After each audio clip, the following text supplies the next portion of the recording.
जय हिंद दोस्तों, आप सभी का स्वागत है एक बार फिर से आपके अपने यूट्यूब चैनल यूनिक ज्ञान में। आज हम में first semester political science paper second का चैप्टर 3 देखेंगे, जिसमें हमें तुलनात्मक राजनीति के परंपरागत उपागम के विषय में पढ़ना है। अर्थात इसमें हम दृष्टिकोण को शुरू करेंगे, approaches of the comparative politics को शुरू करेंगे, जिसमें हम इस लेक्चर में परंपरागत उपागम के अंतर्गत जितने भी उपागम आते हैं उनको पढ़ेंगे। नेक्स्ट वीडियो हमारा होगा आधुनिक उपागम के अंतर्गत, आधुनिक उपागम के लिए।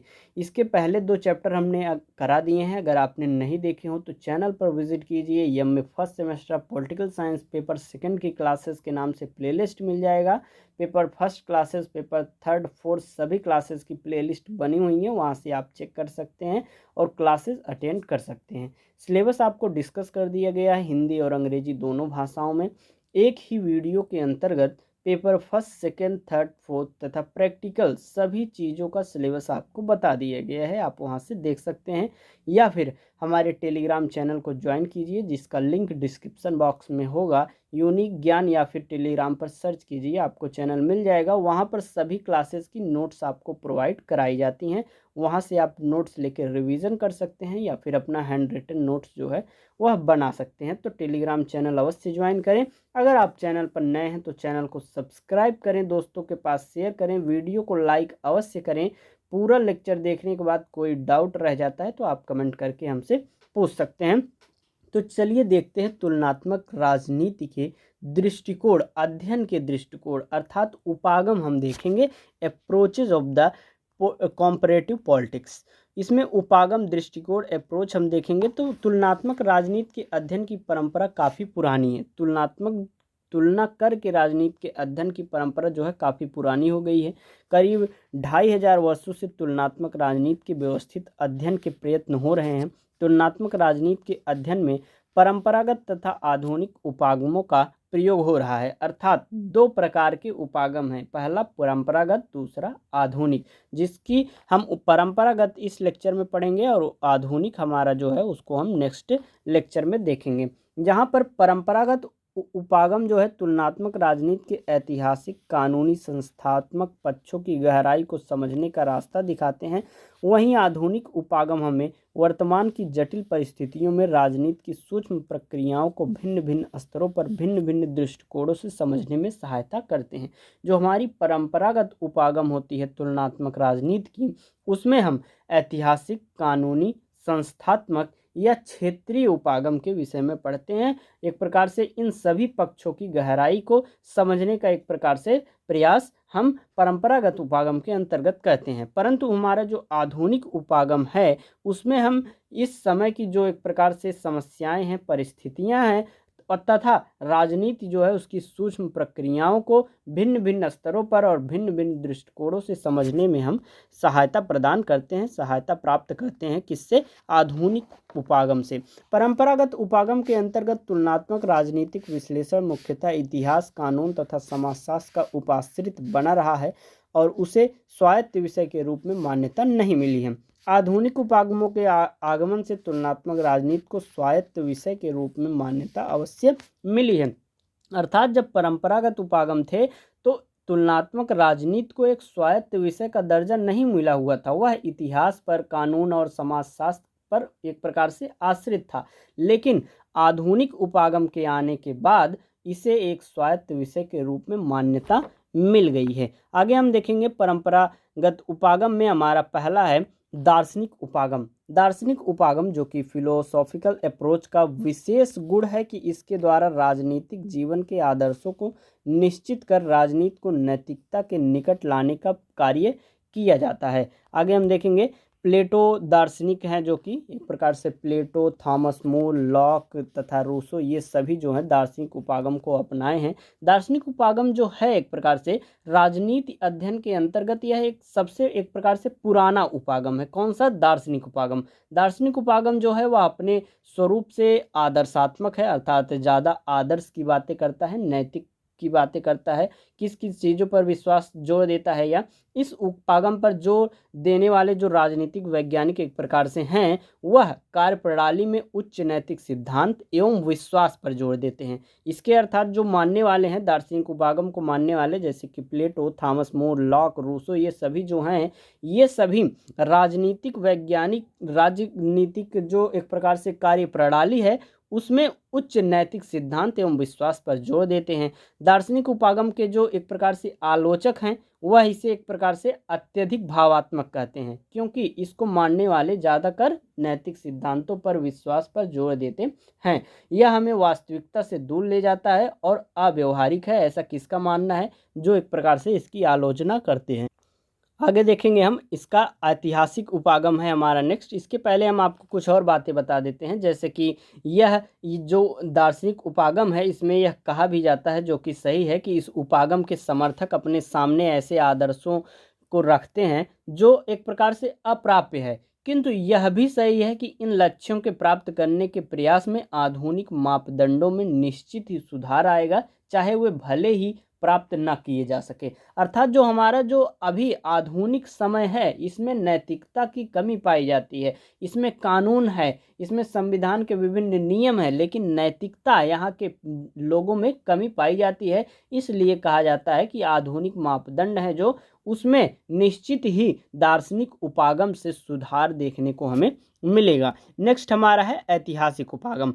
ऐतिहासिक उपागम, जो कि हिस्टोरिकल अप्रोच इंग्लिश में जिसे कहते हैं, इससे यह स्पष्ट होता है कि राजनीतिक संस्थाओं का निर्माण नहीं किया जाता, वरन यह विकास का परिणाम होता है। अर्थात कोई भी राजनीतिक संस्था हो, उसका एकाएक किसी चीज़ का निर्माण नहीं किया जाता है, वह विकास होते होते धीरे धीरे उसका परिणाम होती है। अतः प्रत्येक राजनीतिक संस्था का एक अतीत होता है, और उसके अतीत से परिचित होकर ही उसके यथार्थ स्वरूप का ज्ञान प्राप्त किया जा सकता है। ऐतिहासिक उपागम जो है, वह 19वीं सदी के अंतिम दशक में लगभग लोकप्रिय हुआ था। 19वीं सदी जो है, उसके अंतिम दशक में यह जो उपागम है लोकप्रिय हुआ था, अर्थात इसका प्रयोग बढ़ गया था।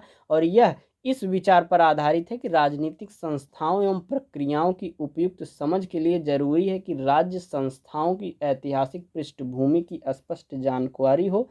एक प्रकार से कोई भी राजनीतिक संस्था है, उसकी ऐतिहासिक पृष्ठभूमि की स्पष्ट जानकारी होनी चाहिए। यह इस विचार पर आधारित है, क्या? ऐतिहासिक उपागम। इसका एक गुण भी है कि यह राज्य एवं उसकी संस्थाओं को उसके परिवर्तन की प्रक्रिया के संदर्भ में समझने का प्रयास करता है। किंतु हम देखें तो ऐतिहासिक उपागम के महत्व को झुठलाया भी नहीं जा सकता, क्योंकि इसके अंतर्गत राजनीतिक संस्थाओं एवं उनकी उत्पत्ति, विकास के संबंध में जानकारी प्राप्त करते कोई हमें यह उपागम जो है महत्वपूर्ण भूमिका एक प्रकार से निभाता है। आगे हम देखेंगे गिलक्रिस्ट महोदय क्या कहते हैं। गिलक्रिस्ट महोदय कहते हैं, इतिहास न केवल संस्थाओं की व्यवस्था करना, वरन यह भविष्य के लिए मार्ग बताने में भी सहायक होता है। ऐतिहासिक उपागम से यह स्पष्ट भी होता है कि राजनीतिक घटनाएं असंबद्ध रूप से घटित नहीं होती, बल्कि एक निरंतर बनी रहने वाली श्रृंखला के रूप में यह आती हैं। जो कि हमने बताया, कोई भी संस्था हो, कोई भी चीज़ हो, इस उपागम के विद्वान मानते हैं कि उसका एक प्रकार से निर्माण नहीं किया जा सकता। यह जो है विकास क्रम का एक प्रकार से परिणाम है। कालांतर में ऐतिहासिक उपागम ने राजनीतिक विकासवादी उपागम का रूप धारण कर लिया।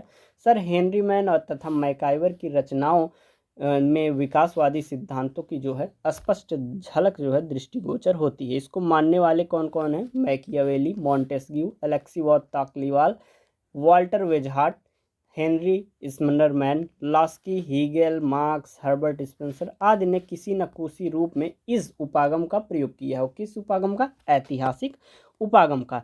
हेनरी सिजविक जो हैं, वह उन्होंने ऐतिहासिक उपागम की आलोचना करते हुए कहा कि इतिहास इस बात का निर्णय नहीं कर सकता कि राजनीतिक जीवन में क्या अच्छा है, क्या बुरा है, क्या उचित है तथा अनुचित है, क्योंकि इनका मानना है कि जैसे अलग अलग समय पर परिस्थितियों के आधार पर जो है बातें जो हैं वह अलग हो जाती हैं। किसी चीज़ की राजनीतिक जीवन है जो अलग हो जाता है, अर्थात स्थिति कुछ और रहे, जैसे कि कहीं पर दंगा मचा हुआ है, दंगा बहुत ही भयावह रूप ले लिया है, पब्लिक जो है वह मान नहीं रही है, उस पर जो है क्या कर दिया गया, अटैक कर दिया गया।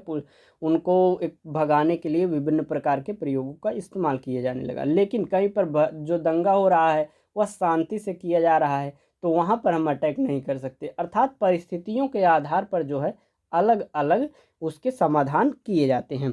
अगला हमारा है कानूनी या औपचारिक उपागम। कानूनी औपचारिक उपागम के अंतर्गत भिन्न भिन्न देशों में प्रचलित संविधानों के आधार पर वहाँ की शासन प्रणालियों के संगठनात्मक ढांचों, शासन के अंगों की कानूनी शक्तियों और उनके परस्पर संबंधों का विश्लेषण किया जाता है, और जहां आवश्यक हो वहां संगठनात्मक सुधार के उपायों को व्यक्त किया जाता है। इसमें जो है कानून, न्याय, शासन, इन्हीं सब बातों पर जो है अधिक ध्यान दिया जाता है। इसको मानने वाले कौन कौन से विद्वान हैं? Theodore Woolsey, Woodrow Wilson, AV Dicey, KC Wheare, Herman Finer, Ivor Jennings, Carl J Friedrich Carter, Herz तथा न्यूमैन आदि विद्वानों ने देश विदेश की कानूनी संहिताओं और संविधानों का विश्लेषण करके तुलनात्मक राजनीति को पुष्ट किया हुआ है। कानूनी औपचारिक उपागम के आधार पर लिखी गई अधिकांश पुस्तकें वर्णनात्मक और औपचारिक संस्थाओं और कानूनों के अध्ययन पर बल देती हैं। इन रचनाओं की सबसे बड़ी कमी यह है कि ये सामाजिक, आर्थिक, मनोवैज्ञानिक कारकों की उपेक्षा करती हैं। अर्थात इसका आलोचना किस आधार पर होता है? क्योंकि यह कानूनी औपचारिक जो उपागम है यह मनुष्य के केवल एक ही पहलू पर जोर देता है, वह होता है कानून इनका, लेकिन यह सामाजिक, आर्थिक, धार्मिक इन सभी पहलुओं पर जो है ध्यान नहीं देते हैं।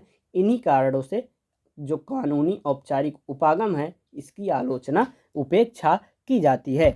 अगला है हमारा क्षेत्रीय उपागम। द्वितीय विश्व युद्ध के पश्चात तुलनात्मक राजनीति के क्षेत्र में क्षेत्रीय उपागम का विशेष रूप से प्रयोग किया जा रहा है। क्षेत्रीय उपागम के आधार पर अनेक विद्वानों ने विकासशील देशों की राजनीति को अपने अध्ययन का विषय बना लिया है। अर्थात जो विकासशील देश हैं उनकी राजनीति में क्या बदलाव आ रहा है कि उस देश को विकसित कर रहा है, इन सभी बातों का अध्ययन जो है क्षेत्रीय उपागम के अंतर्गत लोग करते हैं। मैक्रिडिस के अनुसार कतिपय देशों के ऐसे समूहों को एक क्षेत्र माना जा सकता है जिसमें पर्याप्त सांस्कृतिक एकरूपता हो ताकि उनकी राजनीतिक संस्थाओं का तुलनात्मक अध्ययन जो है वह किया जा सके। इसको मानने वाले कौन कौन हैं? आलमंड, स्कैला, पिनो तथा बैरिंगटन मूर आदि ने क्षेत्रीय उपागम के आधार पर विभिन्न देशों की राजनीति का तुलनात्मक अध्ययन किया हुआ है। आगे हम देखेंगे क्षेत्रीय उपागम भौगोलिक समीपता को क्षेत्र के निर्धारण का आधार मानता है, किंतु भौगोलिक समीपता किसी भी प्रकार ऐतिहासिक, सांस्कृतिक तथा जातीय एकरूपता की परिचायक नहीं हो सकती। अतः तुलनात्मक विश्लेषण के आधार पर सामान्य सिद्धांत के निर्माण में यह उपागम अधिक उपयोगी सिद्ध नहीं हुआ है। जैसे कि कहीं पर भौगोलिक इस समीपता है, जैसे कि हमारा भारत पाकिस्तान देश जो है भौगोलिक समीपता इसमें पाया जाता है, लेकिन इसकी सांस्कृतिक जो है, जातीय जो है, इसमें एकरूपता हमें देखने को नहीं मिलता। तो इस आधार पर हम जो है इसका अध्ययन नहीं कर सकते, क्योंकि भारत की संस्कृति अलग है, पाकिस्तान की संस्कृति जातीय पर ही आधारित है, तो उसमें जातीय एकरूपता दोनों देशों में कभी पाई ही नहीं जा सकती। इसलिए यह उपागम जो है अधिक उपयोगी नहीं सिद्ध हुआ। आगे हम देखेंगे संस्थात्मक उपागम। तुलनात्मक राजनीति का संस्थात्मक उपागम जो है इसके औपचारिक कानूनों उपागम के साथ निकटता से जुड़ा है। परंपरागत उपागमों में केवल संस्थागत उपागम ऐसा उपागम है जो राजनीति को दर्शन शास्त्र, इतिहास या कानून का उपाश्रित न मानते हुए इसके स्वाधीन अस्तित्व को मान्यता देता है। संस्थात्मक उपागम जो है यह एक प्रकार से इसे स्वाधीन अस्तित्व देता है। तुलनात्मक राजनीति को यह दर्शन शास्त्र, इतिहास या कानून पर आश्रित नहीं रहता है। संस्थागत उपागम जो है यह 20वीं सदी के दूसरे दशक के दौरान लोकप्रिय एक प्रकार से रहा था। इसका प्रयोग जो है लोगों ने किया था। संस्थागत उपागम के अंतर्गत भिन्न भिन्न संस्थाओं जैसे कि शासन, सरकार, संसद, मंत्रिमंडल तथा सर्वोच्च न्यायालय आदि के संगठन और भूमिका का विस्तृत अध्ययन किया जाता है।